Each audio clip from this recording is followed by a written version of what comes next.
Am I? So I've been playing. I just threw it in on my way here.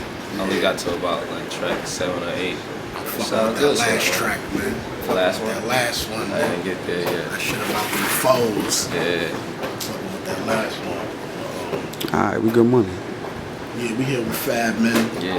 You know what I mean? Don'tStare.com. Please don't stare. Please Don'tStare.com. You know what I mean? You got the new installment coming. Team 3, man. There's no competition. 3. Death comes in 3s.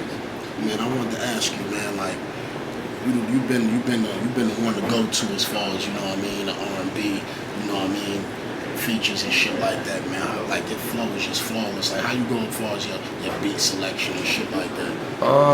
I mean, it just depends what you're going for. You know what I'm saying? Like, if you're going for that joint for the ladies, and you go in that avenue, you look at what's going to make the ladies bop their head. You know what I'm saying? If you're going for the streets, you're going in.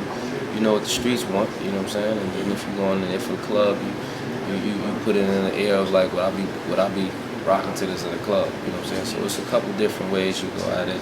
Even if you want to do a conceptual joint, you know, you want something that you can talk over and people can hear exactly what you're saying. So that's really how I break it down into what kind of joint I want to do.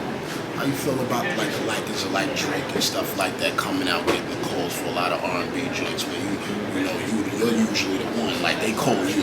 I think it's great for Drake too. You know, I think Drake is another talented artist who, you know, he speaks in even in their direction. You know what I'm saying? He does records and does a lot of stuff for the ladies. So I would assume that, you know, R&B artists who are making remixes and stuff, they will reach for somebody who kind of already connects to that audience. But you know, man, you this generation's like LL without the one pants leg up. Right. You know what I mean? Right. Like he's smooth as far as talking to them, but like his swagger just ain't there. You know what it's I mean? not the same. It's not the same.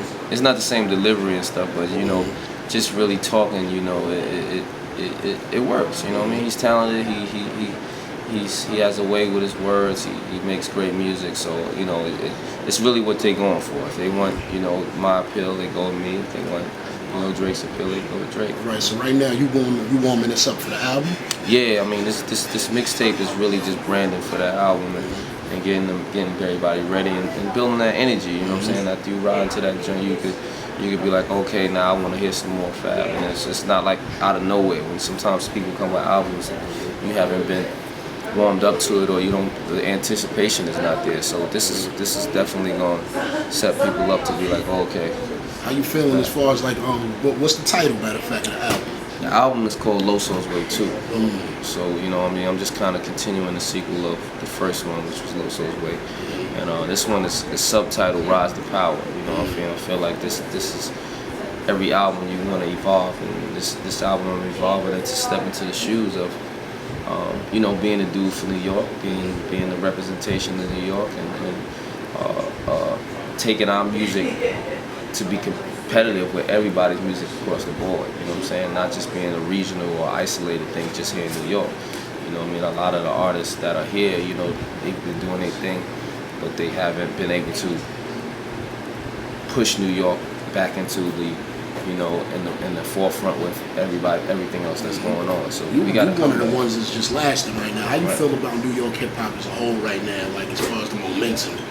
I mean, I feel like we do what we do. You know what I'm saying?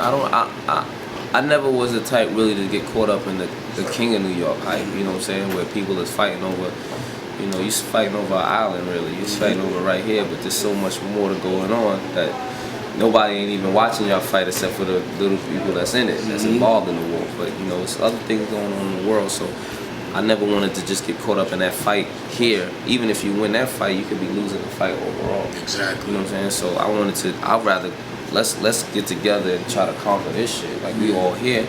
Not only instead of us fighting amongst each other, let's put our alliance together to fight as a whole. But everybody don't see it that way, and a lot of people, you know, and sometimes you got to do it yourself. Yeah, it's a lot of egos, man, but you definitely one of the ones that been lasting, you know what I mean? And it's a lot of people claim King of New York and never heard you say it, but you definitely been around. Right. A lot of people's been forgotten and slowly being forgotten as we speak. How you feel about the cat French Montana and his deal? I feel like French has got energy, you know what I mean? I feel like he you know, he represents New York on you know what he is. You know what I mean? I think his energy is what attracts people to, you know, his music as well. He's fairly new to me. Like, I don't know of him a great deal. Like, I haven't heard a lot of tracks. I heard Chopper Down and I've heard Shot Caller. And you know, those are great songs and they work for him. You know what I'm saying? So I congratulate him. Even when I see them myself, I congratulate him on his successes of his joints, and hopefully it continues to be a representation of the city as well. Right. As far as you, like, man, they paint you as the villain right now. Love the hip hop, man. Like, you know, you the ladies' man, the villain. You know, you getting the other rappers' women. You know, like how do you handle that? I mean, you know, I kind of exist above the noise, so to say. You know what I'm saying? Like, I try to stay out of the mix of the, you know, that's like a female's entertainment there. You know, reality show, that's what it's bred on, and it's to entertain. You know what I'm saying? I'm just not a part of it. I am a part of it, but I'm not. You know what I'm saying? I'm not on the show. You know, my son's mother is on the show. And you know, she uses it for the attention to get what she's trying to get out of it, and I didn't have a problem with that. You know what I'm saying? But at the same time, I got a code and just who I am. Like, I don't be in the riff-raff and mix of messy, like, bitch shit kind of. You know what I'm saying? Like, that's something that's for other people to get into. You know what I mean? What I do recognize and want to make sure is that, you know, she don't represent anything that's not really the real, you know what I'm saying? Like, I want her to represent herself and represent the real in whatever she has to do. Like, the producers, they will try to control whatever they have, whatever they can to make the show entertaining. You know what I'm saying? And I tell her don't compromise herself for a show. You know what I'm saying? It's not her show. She's a part of, you know, somebody else's show. So I'm like, yo, don't compromise yourself. Just be you, be real. And that's it. And as far as for me, like, I don't really got much to do with the show. I don't get no check off the show. It helps her, of course. And, you know, I support her, but I'm not involved with the show. So, you know, that's how I really just handle it, man. I just keep pushing and do what I do. That's what's up, man. That's what's up, man. You definitely you've been keeping it strong as far as New York go for a long time. Like, as far as like what makes you always get back up with DJ Drama. I see I got good chemistry. I think Drama's a great DJ, and I think he works the streets. Especially with his mixtape Fellowship. You know, when I met him, he was a great dude, and he was telling me he wanted to do a tape with me because of, you know, he's actually was from Philly, and I thought he was from Atlanta. Yeah, he's from Philly. But he's from up east, so he had knew all of my mixtape history and wanted to, you know, step in and do a tape for him. That's how we ended up doing the first There's No Competition. And we kept a great relationship from there and worked together on his projects as well. All right, definitely. How did you, I always want to ask you this, man, how did you feel when Moesha's brother approached you so aggressively? I mean, at first I thought it was a joke, man. It wasn't really like something that I thought was serious. You know what I'm saying? I thought it was a joke, and then you know, after a couple minutes in, then I realized what was going on, and then, you know, but you know, like I really like looked at the situation as, you know, sometimes people will get out of their character. You know, that really wasn't even Ray J's character. You know what I'm saying? At the end of the day, he felt bad about that because he knew that wasn't him. You know what I'm saying? And I didn't take it seriously on the light that I was dealing with somebody who, you know, that was a threat to my life or anything. Like, you know what I mean? A lot of people was paid a lot of attention to it because the way he reacted in the radio interview, and you know, and Ray J, you need a hug. You need a hug. It was entertaining too. It was a funny interview, man. You should have just dropped the album the next day the way they was on. Yeah, man, it was a lot of attention there, but you know, at the end of the day, that's not what even floats my boat, so to say. You know what I'm saying? Like, I don't, you know, you never really hear me in the mix of a whole bunch of like drama shit to try to, you know, that's not what I do. So, you know, I mean, we handled it, we moved on, you know, and life goes on. So you got anything coming out from the Street Fam imprint?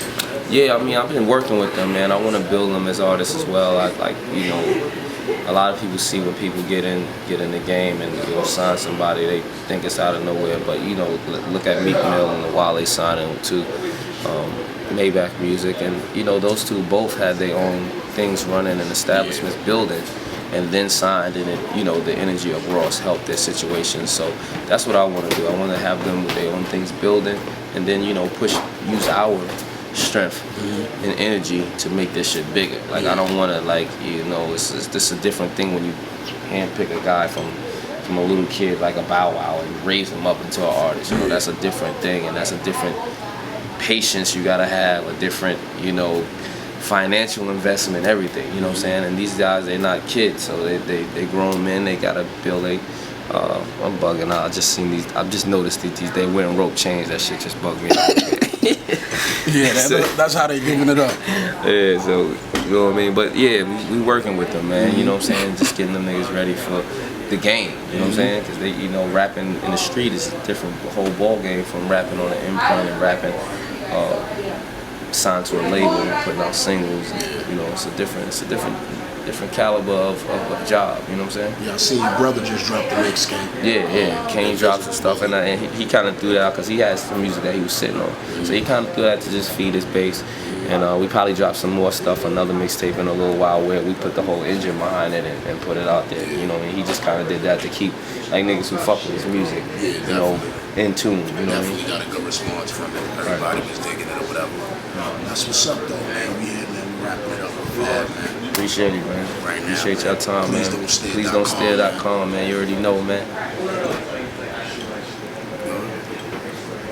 Why you making your face like that? I don't like niggas who make that face. Before that nigga 2 days ago for that same face.